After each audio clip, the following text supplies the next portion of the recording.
સુરતના વરાછા વિસ્તારમાં રહેણાંક વિસ્તારમાં કોટેજ ઇન્ડસ્ટ્રી સ્થાપવાના વિરોધમાં સ્થાનિક લોકો દ્વારા ભારે વિરોધ કરવામાં આવ્યો। આ વિરોધ પ્રદર્શનમાં સ્થાનિક મહિલાઓ સહિત મોટી સંખ્યામાં રહીશો જોડાયા હતા। વરાછા વિસ્તારની જોકે આસપાસ આવેલી રહેણાંક સોસાયટીઓના લોકો દ્વારા વિરોધ કરવામાં આવ્યો છે। એકત્ર થઈ ધારદાર વિરોધ નોંધાવ્યો હતો, ત્યારે સ્થાનિકો દ્વારા જોકે વિરોધ કરવામાં આવ્યો છે। સ્થાનિકોએ સ્પષ્ટ જણાવ્યું કે રહેણાંક વિસ્તારમાં કોઈપણ પ્રકારની કોટેજ ઇન્ડસ્ટ્રીયલ કે કોમર્શિયલ પ્રવૃત્તિઓ મંજૂર નથી। સ્થાનિક રહેવાસીઓએ આક્ષેપ કર્યો કે રાજકીય નેતાઓ ફક્ત ચૂંટણી સમયે મત માંગવા આવે છે અને બાદમાં લોકોની સમસ્યાઓ પ્રત્યે કોઈ ધ્યાન આપતા નથી। જો તેમની માંગણીઓ પૂર્ણ નહીં થાય તો આગામી ચૂંટણીમાં પોતાની તાકાત બતાવવાની ચીમકી સ્થાનિકોએ ઉચ્ચારી। કોટેજ ઇન્ડસ્ટ્રીઝના આયોજન અને પ્લાનિંગને અટકાવવા તેમજ રદ કરવા માટે સ્થાનિકોએ સરકારી કચેરીઓમાં અરજીઓ રજૂ કરી છે। આ બધી જરૂરી કાનૂની કાર્યવાહી માટે અધિકૃત કોર્ટમાં પ્રક્રિયા પણ શરૂ કરવામાં આવી હોવાનું સ્થાનિકોએ જણાવ્યું। સ્થાનિકોએ વરાછાની આ જમીન પર કોઈપણ પ્રકારની ઇન્ડસ્ટ્રીયલ, કોમર્શિયલ કે કોટેજ ઇન્ડસ્ટ્રીઝના આયોજન સામે સખત વિરોધ વ્યક્ત કર્યો। વેપારીઓ, દલાલો તથા જાહેર જનતાને આ નોટિસ ગંભીરતાથી લેવાની અપીલ કરી। અમે લોકો 20-25 વર્ષથી અહીંયા રહીએ છીએ અને આ જે વિસ્તાર છે ને એ રેસિડેન્શિયલ ઝોનમાં ગણાય છે અને અમારી બાજુમાં અત્યારે કોમર્શિયલ બુકિંગ ચાલુ છે।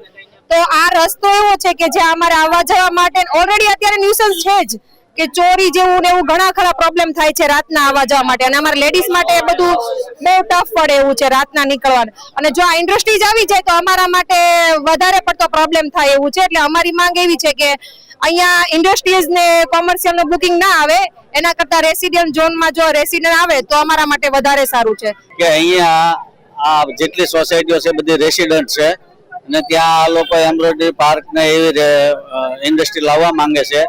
હવે એમાં ખરેખર G+1 હોય એની જગ્યાએ G+5 ને એવી રીતે ગેરકાયદેસર બાંધકામ કરીને ખોટી રીતે પાસિંગ કરાવીને અહીંયા લાવે છે। તો આને જવાબદાર આ કોર્પોરેટરો, ધારાસભ્યો આ બધા શું કરે છે કઈ ખબર નથી પડતી। આના પહેલા પણ એકવાર ઇન્ડસ્ટ્રીનું બુકિંગ મૂકેલું તો બધા જોરદાર વિરોધ કરેલો, ત્યારે બંધ રહેલો। તો આ ફરીવાર આટલા બધા પૈસા ખાઈને આવી રીતે આ બધું માથાભારે તત્વો કોણ આ કરે છે, એનો સખત વિરોધ કરીશું અને ગમે એમ કરીને લડીશું, એનો બંધ જ રખાવશું।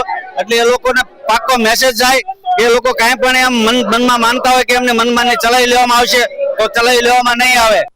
રેસિડેન્ટ ઝોનમાં જે પ્રકારનો વિરોધ કરવામાં આવી રહ્યો છે અને ખાસ કરીને જે રીતે ધર્મિષ્ઠા પાર્ક સહિતના લોકો છે તે બેનરો સાથે વિરોધ દર્શાવી રહ્યા છે અને મોટી સંખ્યામાં લોકોને ક્યાંક જે નુકસાન છે તે નડી રહ્યું છે।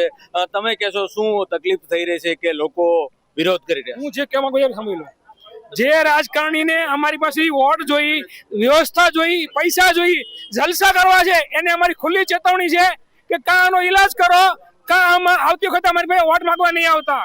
વોટ તમારી જલસા કરવાની પરમિશન છે, પણ તમારે જલસા કરો તો અમને વ્યવસ્થા જોઈશે, નહીં તો ઘરે બેસજો આવતી વખતે। કેવી તકલીફ પડી રહી છે સાહેબ? કાલે સવારે અહીંયા કઈ પણ ગુનાખોરી બને તો જવાબદારી કોણ લેશે? જે જવાબદારી લેવા તૈયાર હોય ને એ અહીંયા પરમિશન આપે, બીજું કોઈ પરમિશન ન આપે આ ઇન્ડસ્ટ્રીયલની। બિલકુલ, તમે શું કહેશો જે રીતે વિરોધ કરી રહ્યા છે, મુખ્ય કારણ શું છે અને શું તકલીફ પડે છે?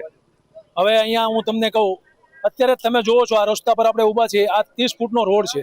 અત્યારે અહીંયા પાર્કિંગની સૌથી મોટી તો સમસ્યા પહેલા એ છે, અને ફાયર સ્ટેશન પણ આવેલું છે, અને અહીંયા ઇન્ડસ્ટ્રીયલ ઝોનનું બુકિંગ આવે, અને આ આજુબાજુની 7 સોસાયટીઓ રેસિડેન્શિયલ ઝોનમાં જ છે, અને આ પણ રેસિડેન્શિયલ તમે વિચાર કરો ઇન્ડસ્ટ્રીયલ ઝોન આવે તો કેટલી તકલીફ પડે લોકો।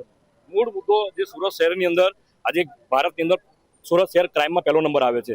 શું સુરત મહાનગરપાલિકા આ ઇલાકાને પણ ક્રાઇમ બનાવવા માંગે છે? અમે વારંવાર જોઈએ છે આ ઇલાકાની અંદર હમણાં જ વચ્ચે મર્ડરની હત્યાનો ગુનો બન્યો હતો એકતાનગરની અંદર। તો મારે નગરપાલિકા અને જેના અમારા જે કોર્પોરેટરો, ધારાસભ્યો, સાંસદશ્રી અને મેયરશ્રીને અમારે નિવેદન કરવું છે કે અમારી માતા બહેનો જે રહે છે એને સુરક્ષિત રાખવા માટે આ ઝોનને રેસિડેન્સી ઝોન જાહેર કરે, તાકી આવવાવાળા સમયમાં અમારી બહેનો જે રહે છે એ સુરક્ષિત રહી શકે। બિલકુલ, તમે જણાવશો શું તકલીફ પડી રહી છે? અમે અહીંયા સેન્ટર પાર્ક સોસાયટીના રહીશ છીએ, બળવંતભાઈ વાસાણી નામ છે। આ આખો રેસિડેન્શિયલ ઝોન છે, આજુબાજુની 7 સોસાયટીઓ વર્ષોથી રહીશો રહેઠાણ તરીકે વપરાતી આવેલી છે। અમે વોટ આપીએ છીએ તો વોટ પણ નહીં મળે। બિલકુલ, તો વિરોધ છે તે સ્પષ્ટ છે અને ખાસ કરીને ઇલેક્શનમાં એટલે કે ચૂંટણીનો પણ બહિષ્કાર કરવાની જે ચીમકી છે તે ઉચ્ચારી રહ્યા છે અને જે વિરોધનો સૂર અને ખાસ કરીને જે ઇન્ડસ્ટ્રીઝમાં આ રીતનો સ્થાનિકો દ્વારા જે રીતે નુકસાન ફેલાઈ રહ્યું છે તેનો વિરોધ સોસાયટીનો ધારદાર કરવામાં આવ્યો। સાથોસાથ નેતાઓ સામે પણ રોષ છે તે યથાવત છે।